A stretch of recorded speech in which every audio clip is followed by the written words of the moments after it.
निर्गुण यात्रा creates lot of confusion. What is importance of Narasimha Bhagwan, Parashuram Bhagwan? We pray and visualise them in nirgun. How do these Bhagwan exist? देखिए, ब्रह्म जो है, ब्रह्म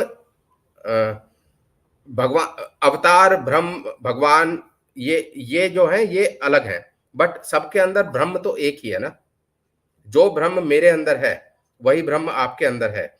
और अगर आप इनको सीमाओं में, बेसिकली क्या है कि जैसे राम भगवान है, अब राम भगवान को हम जो है विष्णु जी का अवतार मानते हैं.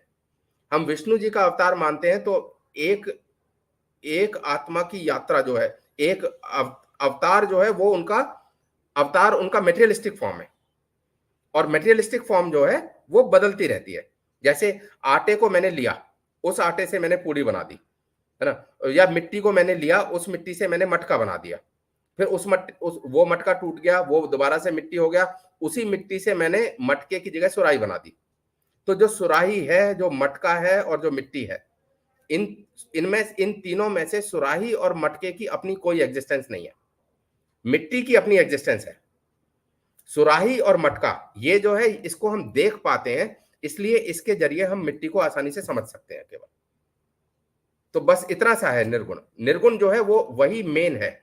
अल्टीमेटली तो आत्मा मेन है ना. अगर आत्मा नहीं होती तो कोई कारण शरीर नहीं होता, सूक्ष्म शरीर नहीं होता, स्थूल शरीर नहीं होता. आप ये सोचिए कि जब जब किसी की भी मृत्यु होती है तो उसके शरीर से जो निकलते हैं, वो उसके जो प्राण निकलते हैं, उसके वही प्राण जो है वो स्थूल शरीर को संचालित कर रहे होते हैं.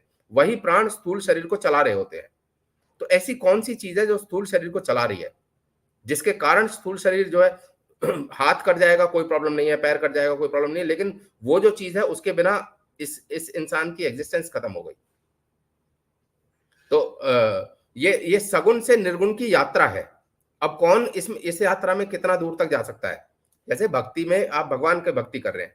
जब आप भगवान की भक्ति कर रहे हैं तो किसकी भक्ति कर रहे हैं? क्या आप उस मूर्ति की भक्ति कर रहे हैं क्या?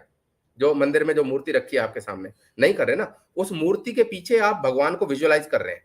तो ऑलरेडी आप देखा जाए तो निर्गुण की ही उपासना कर रहे हैं.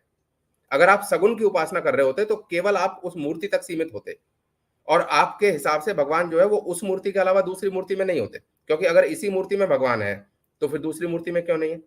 और अगर इस मूर्ति में भगवान है तो क्या जब ये मूर्ति पत्थर की फॉर्म में थी तब हम इस मूर्ति में भगवान मानते थे क्या? तब तो नहीं मानते थे. जब वो पत्थर टूट कर, तराश कर इसमें उसमें प्राण प्रतिष्ठा हो गई, तब हमने मानना शुरू किया कि इसमें भगवान है.